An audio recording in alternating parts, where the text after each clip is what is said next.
The marble floors of Sullivan Tower gleamed under the dim emergency lights, cold and unforgiving at 2:47 a.m. Victoria Chen stood motionless in her executive bathroom, her reflection fragmented across the fog-kissed mirror like a woman she no longer recognized. Her hands trembled as she peeled away the designer suit that had become her second skin, each button a small surrender, each layer a confession she'd never dared speak aloud. The panic attack had hit without warning, stealing her breath, flooding her chest with a pressure so intense she thought her ribs might crack. The fabric clung to her sweat-soaked body like accusations, and she needed it gone. She needed to breathe. She needed to remember what it felt like to be human instead of the Ice Queen Forbes had crowned her last month. At 42, Victoria had built an empire, but somewhere between the hostile takeovers and shareholder meetings, she'd forgotten how to simply exist. Tonight, in the suffocating silence of her empty tower, she made a choice that would unravel everything she thought she knew about strength, vulnerability, and the unexpected places where grace finds us when we've stopped performing for the world. The building was supposed to be empty. Victoria had sent everyone home hours ago, practically forcing her assistant Maya out the door with promises that yes, she'd leave soon too, knowing full well it was a lie. She always stayed late. The silence was her only companion these days, more reliable than the husband who'd left her 3 years ago, more honest than the board members who smiled while plotting her removal.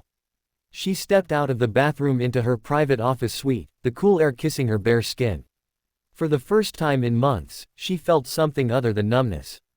The vulnerability was terrifying and oddly liberating. She closed her eyes, letting herself be just Victoria, not the CEO, not the woman who'd clawed her way up from nothing, not the cautionary tale about women who choose careers over families. Just a person, scared, alone, human. She walked toward the floor-to-ceiling windows overlooking the Chicago skyline, drawn to the lights that made the city look almost magical from this height, like scattered diamonds on black velvet. She pressed her palm against the glass, feeling its coolness, grounding herself in something real and solid. That's when she heard it. A child's cough, small and wet, echoing from somewhere in the outer office.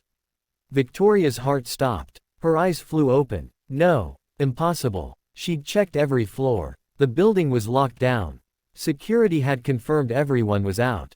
She spun around, desperate, scanning for something, anything to cover herself.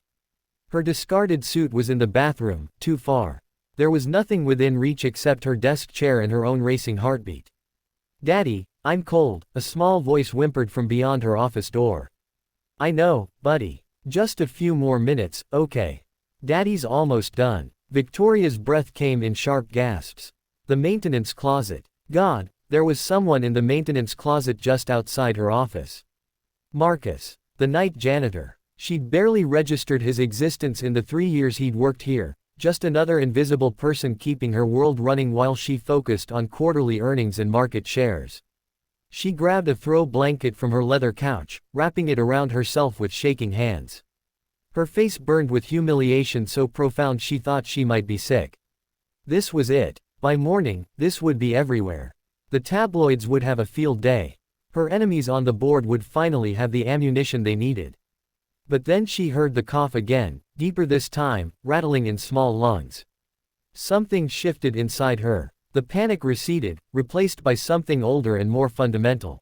She knew that sound. Her nephew had pneumonia 2 years ago, made that exact same noise. Victoria took a breath, tightened the blanket around herself, and walked to her office door. She opened it slowly. Marcus looked up from where he was mopping, his eyes widening in shock. He was younger than she'd thought, maybe 35, with kind eyes and the sort of face that smiled easily, though he wasn't smiling now. Beside him, curled up on a pile of clean towels in the maintenance cart, was a boy of maybe 5 or 6, wrapped in a thin jacket, his face flushed with fever. "Ms. Chen, I'm so sorry, I thought everyone was gone. I didn't mean to," Marcus stammered, stepping back, putting himself between Victoria and his son. "How long has he been sick?" Victoria interrupted, her CEO voice returning, sharp and focused. Marcus blinked. "Ma'am, your son, that cough. How long?" "3 days. But I can't miss work. I just started getting steady hours again after my wife, after Sarah passed. I can't afford to lose this job. Please, I'll make sure we stay out of your way. You won't even know we're here." Victoria looked at the boy, really looked at him. He was so small, swimming in clothes that were clean but worn. His lips had a faint blue tinge that made her medical training from her pre-business school days kick in with alarm bells. "He needs a hospital," she said quietly. "I know." Marcus's voice cracked. "I'm taking him first thing in the morning. I just need to finish my shift. I need this job." "You're choosing between your son's health and your job." It wasn't a question. Victoria understood suddenly, with devastating clarity, how small her own problems really were. She'd been having a panic attack over stress. This man was watching his child struggle to breathe and still pushing a mop because the alternative was homelessness. She made a decision. "Get your things. You're coming with me, Ms. Chen." "I can't." That wasn't a request. She softened her tone. "Please, let me help." 20 minutes later, Victoria was dressed and driving her Tesla through empty Chicago streets, Marcus in the passenger seat, his son bundled in the back. She'd called ahead to Northwestern Memorial, pulled strings she didn't even know she had. By the time they arrived, a pediatric team was waiting. The diagnosis was pneumonia, just as she'd suspected. Caught early enough, treatable, but another day or two and it would have been much worse. Victoria watched Marcus hold his son's hand in the hospital bed, whispering promises and prayers, and something inside her chest cracked open. She thought of the woman she'd been an hour ago, standing naked in her office, so consumed by her own isolation she'd forgotten there were different kinds of suffering. Harder kinds. Real kinds. "Thank you." Marcus found her in the waiting room at dawn. "I don't know how to repay you." "You don't have to." Victoria handed him an envelope. 6 months paid leave. Full benefits. Take care of your son. Take care of yourself. The job will be there when you're ready. Marcus's eyes filled with tears. "Why? You don't even know me." Victoria smiled, and it felt like the first real smile in years. "Because someone should have done it for you already. Because kindness doesn't need a reason. Because tonight you taught me something important." "What's that?" "That strength isn't about never needing help. It's about having the courage to be seen when you're struggling. You showed up for your son even when it was terrifying.